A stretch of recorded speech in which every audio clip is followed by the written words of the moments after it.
I have been consistent in whatever I wanted to achieve and have not really given up at any point. When it comes to leadership or business growth, people are at the core of it. I would like to know who were the mentors or role models that actually helped you. First real coach was my own father. I believe every father is the first mentor of Of course. A smart investor would understand that women are reliable and they are very disciplined and they take it more seriously. Glad to hear this. Actually, the women are becoming the change makers now. We don't have the concepts of budgeting, this money management, stuff like this. The holy grail in financial services is personalization. Enough international playbooks available for us to just localize and replicate. Those who've achieved, they didn't reach there just like that. They all went through the grind. So be ready to go through the grind. Do not give up.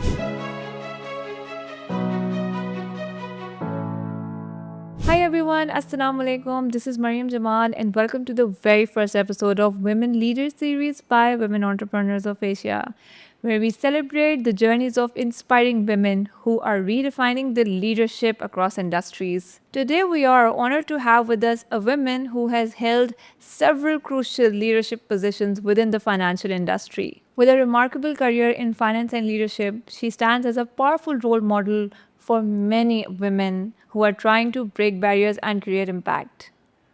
Please welcome with us Raida Latif, the Executive Director of Standard Chartered. Assalamu alaikum, ma'am. क्या हाल है आपके? Walaikum salam, very good. Thank you so much for coming over and giving us time. It definitely is a pleasure being here. Thank you so much. It's a pleasure for me, of course. Okay, so let's start with your journey.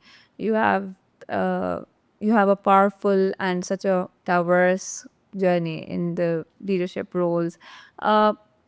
Please tell me the pivotal moments that actually shaped your leadership path.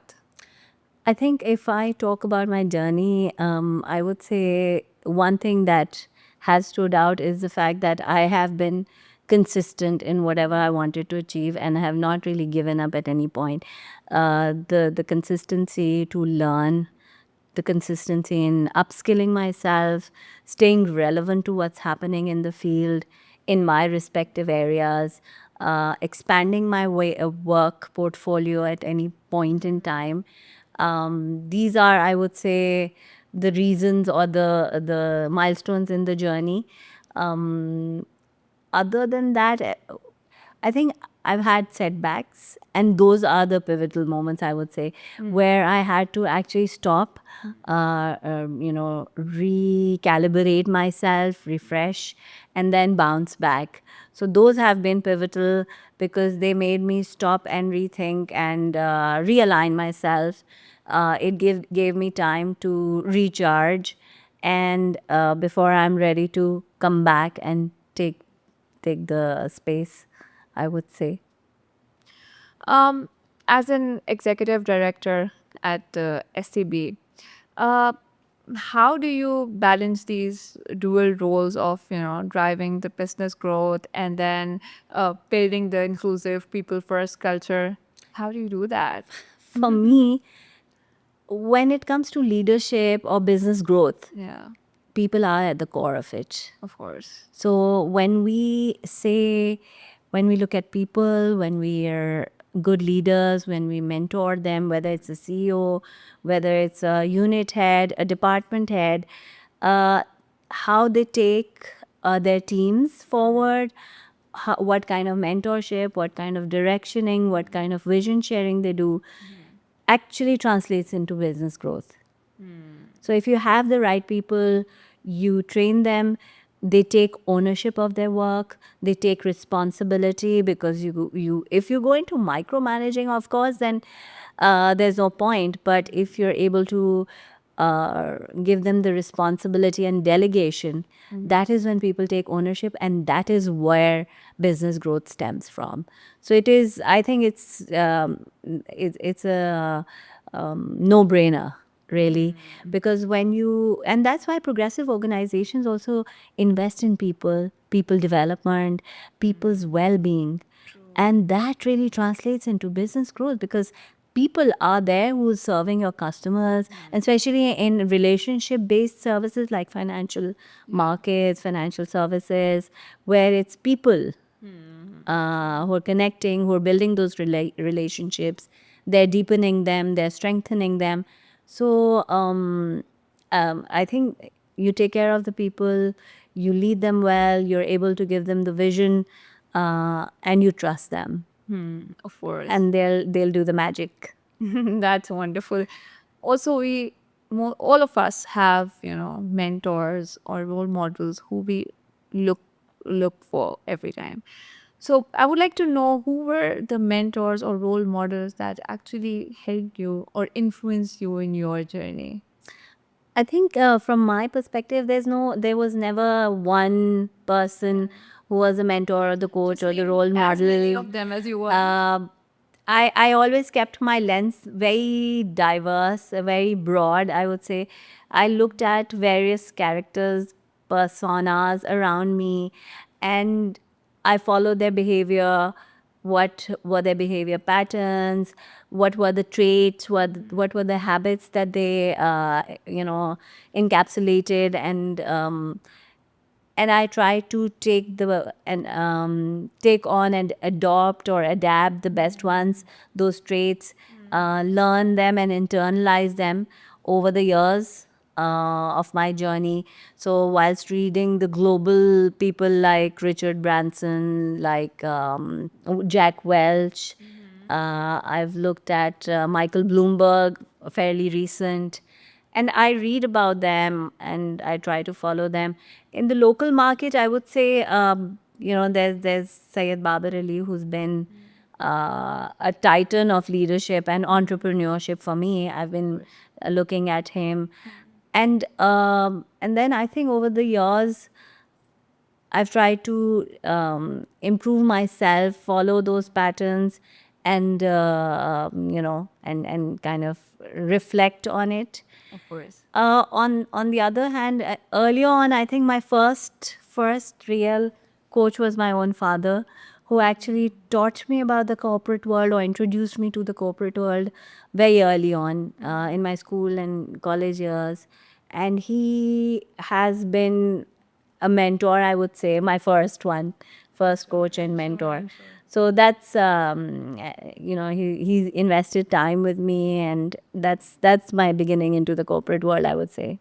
I believe every father is the first mentor of the Of daughter. course, of course. Let's talk about fintech. Fintech has disrupted the way people save, spend. We all know this. So, how do you think Standard Chartered is adapting this disruption? I think at Sun Chartered, what has been, I would say, really essentially a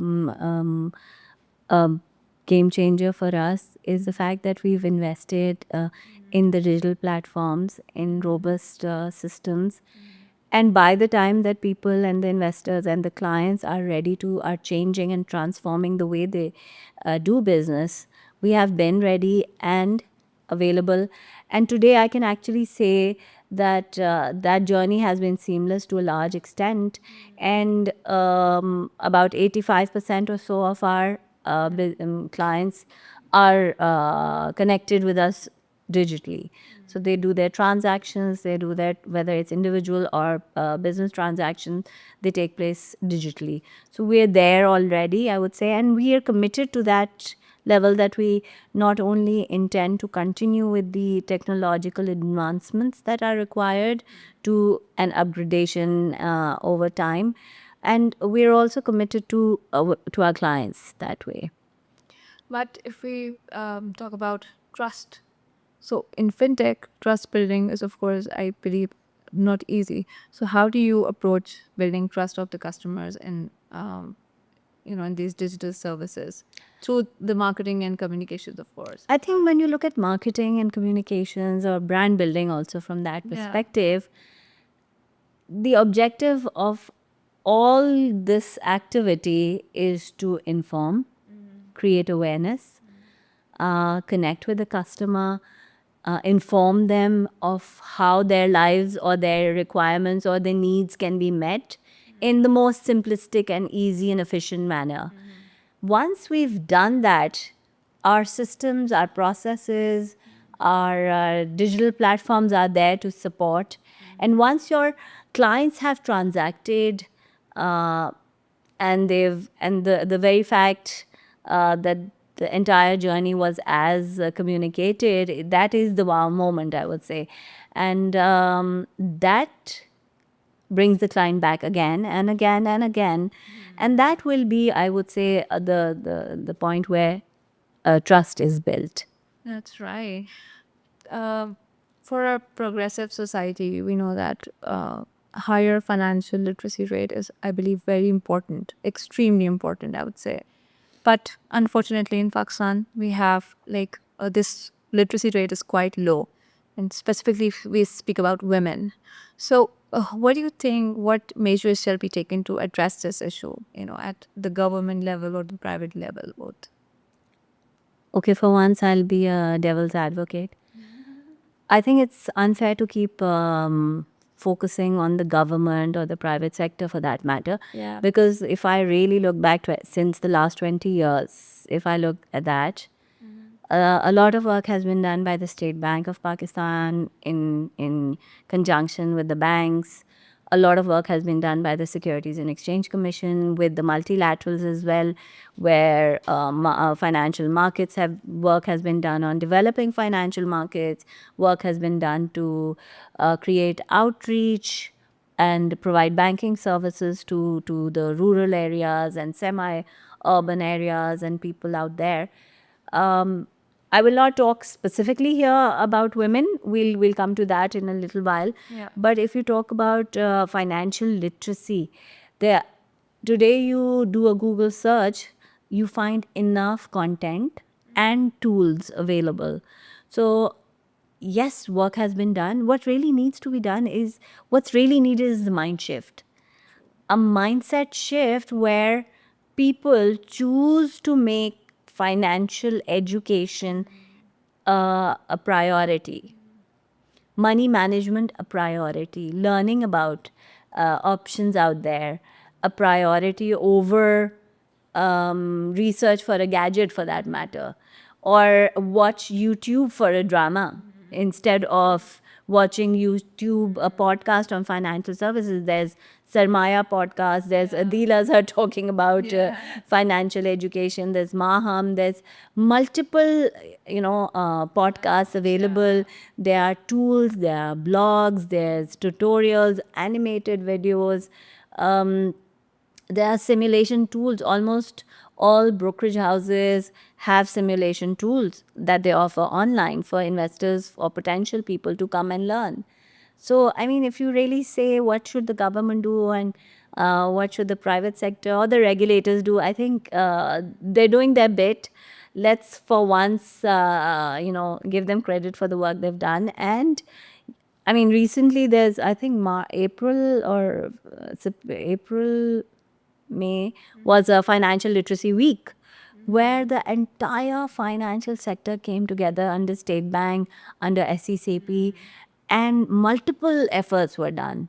Like games were held and coaching and training and camps and whatnot. Wonderful. Now, oh yes, there's another angle that okay, you don't have enough money to save, but then you have enough money to spend on your wants and other than needs. So again, I'll come back to the fact that you need a mindset shift. That's true. Awareness and so many others. So awareness, nobody can actually. It's not something that you can somebody can print something in your brain. Of course. Okay, so if you're ready to learn and if you believe in learning, the material, the content, everything is out there. You have a phone in your hand and everything is on that. So, I mean, if somebody says abhi tak koi kaam nahi hua, to then I would really challenge that. But on the women's side, I think what needs, I mean, I will remove the 10-15% urban women, educated ones out of that. I think the family structures, the cultures, they cannot stop education, definitely, but they, and the confidence level, because women are not very very trustworthy when they're not very trusting of apps. They lack that confidence. They're scared, apprehensions hain. So from that perspective, yes, that too. And then coming out and formally participating as an independent individual in the financial world is not really there. So for women, that is required. Then on the other hand, your what do you call it? Your systems, your banking policies, your capital market policies, the KYCs, the onboarding, the collateral, the credit systems, all those are not really designed for women to participate. So yeah, there a shift isn't required. Work has to be done on those areas. Of course, that's actually right.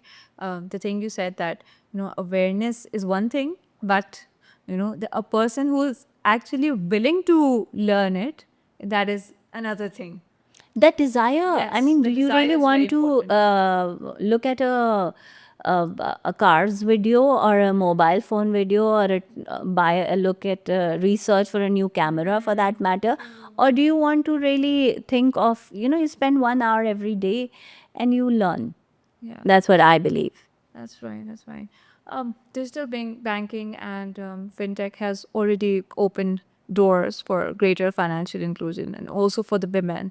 So, what do you think that how can this accelerate the women's access to finance and maybe the entrepreneurship opportunities? I think for women, what requires to be done and the fintech ecosystem is, I'll say, very well placed for helping women come out and utilize this to their benefit.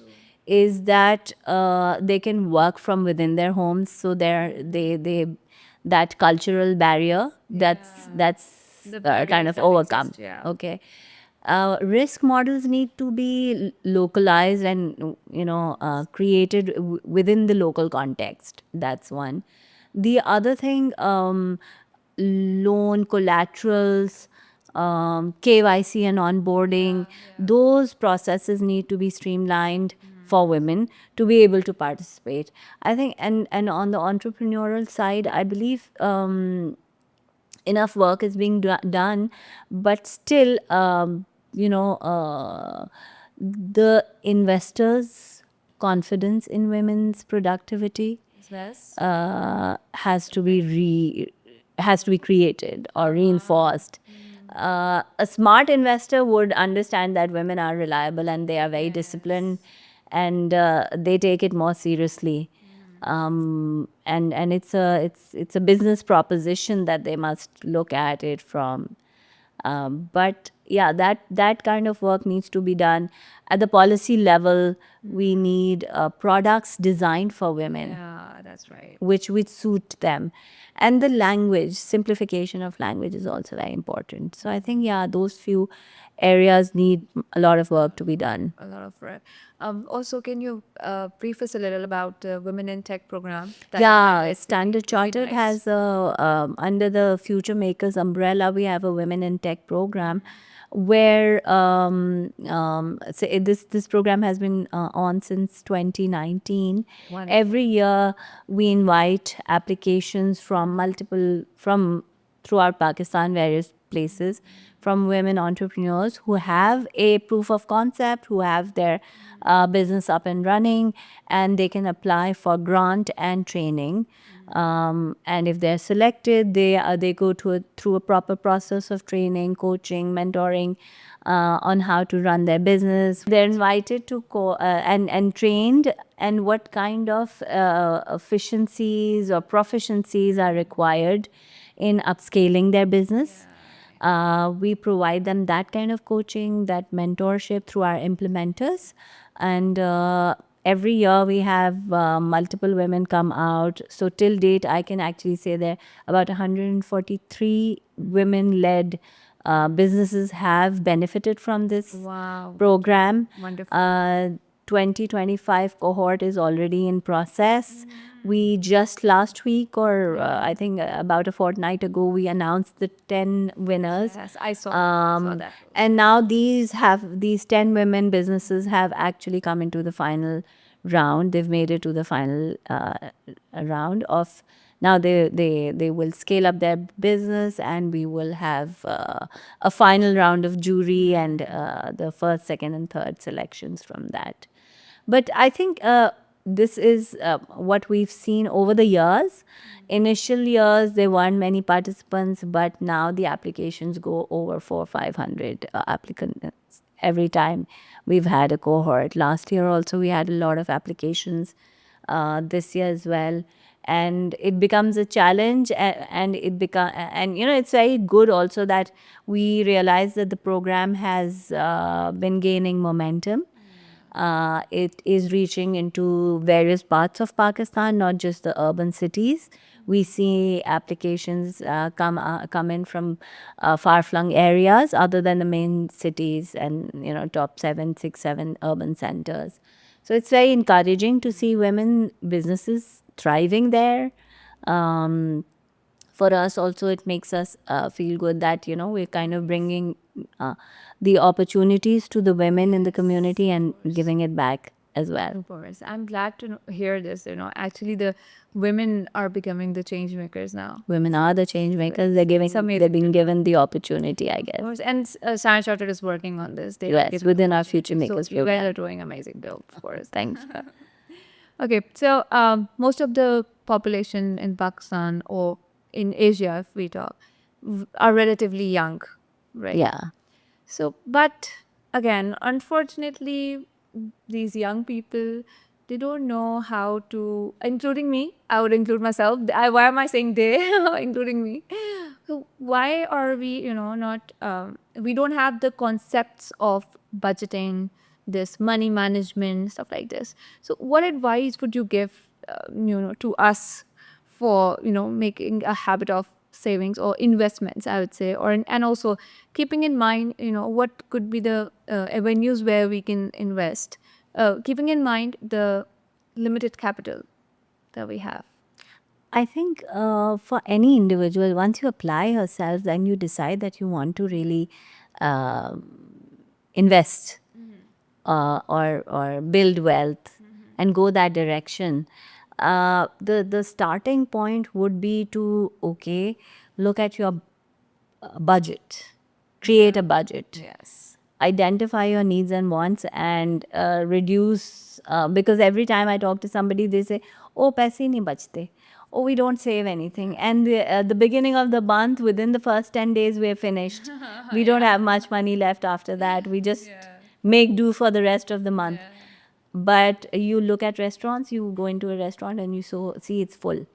You walk, you drive past the chai dhabas, you see they're full. Yes, You go to the movie theaters, they're full. People are traveling, and yet they say they don't have money to save. So I don't really understand. You can begin saving at a very small level as well, and then invest that saving. So begin with creating a budget. You have multiple budget templates available. Open an account, a bank account at the end of the month, or at the beginning of the month, move out money, a current or a saving account, move out money and start your investment journey. The first step, I would say, start with the mutual fund. Understand the categories, and Google it. You'll find categories of mutual funds, how it works, what it does, how does the money multiply in a mutual fund, where does the mutual fund invest. Then you create a mutual funds account, invest in it, start with 5,000 rupees, 50,000 rupees, whatever you can do in a month, and begin your journey. Then next step would be treat this as a small piggy bank. And then the next step would be look at the equity market, look at stocks, look at exchange traded funds, look at debt instruments, sukuks. Then the world is at your fingertips. But before you go into anything, you need to know the do's and don'ts of the market.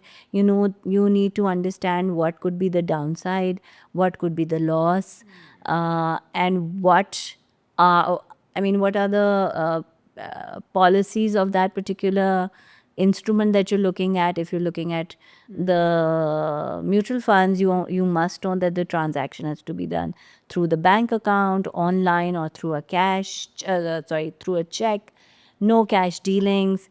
These are the things you need to keep in perspective, the basic do's and don'ts. of course. So before venturing into any, but there are enough, as I said earlier also, there are enough simulators, there are enough information available. You don't like reading, you can listen to a podcast. You don't like doing that, you can reach out to a relationship manager who can come and explain that to you. So I think first step, open an account, open a mutual fund account, and then start reading and understanding. That's right. That's right. People say it's very complex, but there are other things that they do which are further complex. Yeah. So I think there's no rocket science really. Right. I understand that. That's actually true. Okay. We have many emerging technologies. We can see we have AI, and then there's this open banking, and then blockchain, like so many of them. So which one of them excites you the most for the future, if you see them in the future of financial services in Asia? I think there are two things which I would say really excite me. One is AI, and especially when we look at financial services. So AI is a very, if used right, it can actually be very efficient. It can help investors identify the right products. It can help companies help understand their clients. The holy grail in financial services is personalization. Talking to the customer, tailor making at least creating tailor made services and solutions for your customer. That's what AI can do for you. Whilst you're actually talking to each customer at a personalized level, whilst working with millions of customers. And that's where AI can be utilized. The other angle where I think AI can really help is from a risk parameter. They can actually, if the technology is used in the right way, they can help minimize and identify risks and security, make it more robust, the security processes. And that way, it can again help the industry overall. Last but not the least, I would say AI can actually also help you in speeding up your making it more efficient. Yes. So from that perspective, and the other thing is digital identity. Yeah, I'd say on the digital identity front, I think especially in Pakistan, if you look at it, we have Nadra, which is one of the best digital identity services or platform Yes. in the region, I would Yes, say. yes. If we were able to build on it further, the fintech ecosystem can actually, working in close coordination with this portal, can actually be a game changer for the industry, financial industry. If we're able to do this, the digital identity piece and financial, that way fintech can actually benefit in the sense that you're easily able to identify the customers. Right now, KYC is a challenge for financial institutions. Onboarding journeys, yes, but if we work and collaborate with the digital identity systems and platforms, I think it's a no-brainer. What gaps do you see in Pakistan's fintech ecosystem right now? And how do you think they can be filled with, maybe in terms of products, new products and services that are like not available in Pakistan, but you see that they have a huge potential? I think if I look at the Pakistan fintech ecosystem, the ecosystem is pretty good and strong. Yeah. I would say robust in many ways. We've done a lot of work on the payments. We have the wallets, we have the QR codes, we have the transactional apps. all this is more of transactional. It's money moving. True. It's payment systems. Once once our romance with the payment systems are over, I think then we'll start seeing the gaps, really. But if you actually scratch the surface and you'll actually see the gaps, what's beneath is two basic and most important elements or pillars that we haven't touched yet: investments and credit in the fintech space. Investments, when you look, I'll take each of these. When you look at investments, there is a need to have a very strong UI UX, user interface, user experience both. Today, when an individual like yourself or me wants to invest even 5,000 in a mutual fund, or so, where do we begin? It's the system is not as seamless as it should be. You'll get forms, you'll get some manual work. You will need to go to the branch for something, or the person will come to your house for something, but it's not end to end. If you could invest 5,000 rupees in a mutual fund, like you put transact through Easy Paisa or Jazz Cash, Yes. that would be the real game changer for us, I would say. And that, you see, credit as well as investments, these are the real transformational offerings within fintech. Transactions, money movement is transactional, but transformational, where you improve the lifestyle, where you are able to build wealth, where you are able to scale up your businesses, all that will happen through investments and credit. So coming to credit, that is another white space, I would say, that really needs a lot of attention from building the product suite, which is customizable, which is deliverable through the digital means, where you can do your client's KYC, where you can do the risk modeling, where you can offer the entire suite through the digital ecosystem. Once you're there, is when you will be able to offer microcredit loans, micro loans, SME loans, and that will help transform your growth story. So for Pakistan, really, today we have a payment story, but a real transformational story for Pakistan would be when you're able to bring in investments and credit through the ecosystem of fintech. Right. Right. So I that's what I believe there, and it can happen. The beauty is that there are enough international playbooks available for us to just localize and replicate. Of course. Okay. I wanted to ask you this question. You being at topmost positions and being a woman at these positions, have you ever faced any sort of challenges in this senior leadership? I think in the at various points, not right now, I would say, but at various points, I would say there's a lot of stereotyping happening. Yeah. It doesn't have to be blatant. It is very subtle stereotyping. What you bring to the table, what you communicate, you would need to push it a little more than an average male if he counterpart. Um, then somehow you need to demonstrate your acumen, your efficiency, and your ability. And sometimes you feel like you have to do it again and again, to reinforce the fact that you're capable. Sometimes you have to be a little more persistent, and with what your opinion is, to get it through, not because it's not welcome or it's not needed or it's incorrect, but because you need to draw that little bit of extra attention in order to be acknowledged.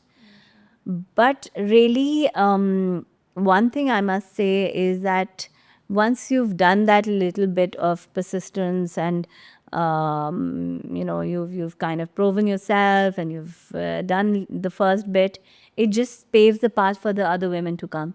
So I'm sure there are many women who've done that before, and hence the journey was sort of easier for me to some extent. Today I see myself when I stand in a room full of men. I somehow, it doesn't deter me, or it doesn't make me unsure or anything, because I'm a professional and so are they, and there are many out there who I know I'm better than many out there. So I look at them as professionals at an equal footing. Any advice that you'd like to give to women entrepreneurs or women who are trying to build something impactful, or women who envision themselves as, maybe women leaders as you? So what would you advise to them? I think my advice would be to be focused on what they are looking at achieving, on their goals. I think constant work on constant personal improvement. Learn whatever your area of work is. Come to a point of expertise on that, not just from the books, but on the internet, from other professionals. Have your own coaches and mentors that you follow and learn from. Try to, be the best in the game, I would say. And the other thing, that level of confidence. Nobody's perfect. Understand that, those who've achieved and who are your inspiration, they didn't reach there just like that. They all went through the grind. So be ready to go through the grind. Do not give up. Talk to yourself, build your own courage. I think self-talk is very important. So yeah, do work on those areas constantly. Yes. Okay, so before we let you go, I want to have a quick fire round with you. So there's this quick fire round in my show. It's not a rapid fire like Karan Johar's, but yeah. Okay. Great. Okay, so a leadership mantra you live by. Consistency compounds. Great. One podcast every aspiring leader should listen to. Okay, that's a difficult one. The masters, the scaling masters, or masters of scale. That's amazing. Okay. First app you open in the morning. LinkedIn. Ooh. Coffee, tea, or meditation before a big decision. Coffee. Great. We're best friends now. Morning person or a night owl? I used to be a morning person, but I think I'm shifting towards the night owl. Good to know. Okay. One thing you wish people understand better about women leaders. Strength, resolve, with empathy. Blockchain or AI, which will change banking more? AI. Mobile wallets or digital lending, bigger opportunity in Asia. Digital lending. Okay. One fintech startup in Asia you're watching closely. There's Razorpay. Okay. Your favorite productivity hack. Never give up. Really. That's right.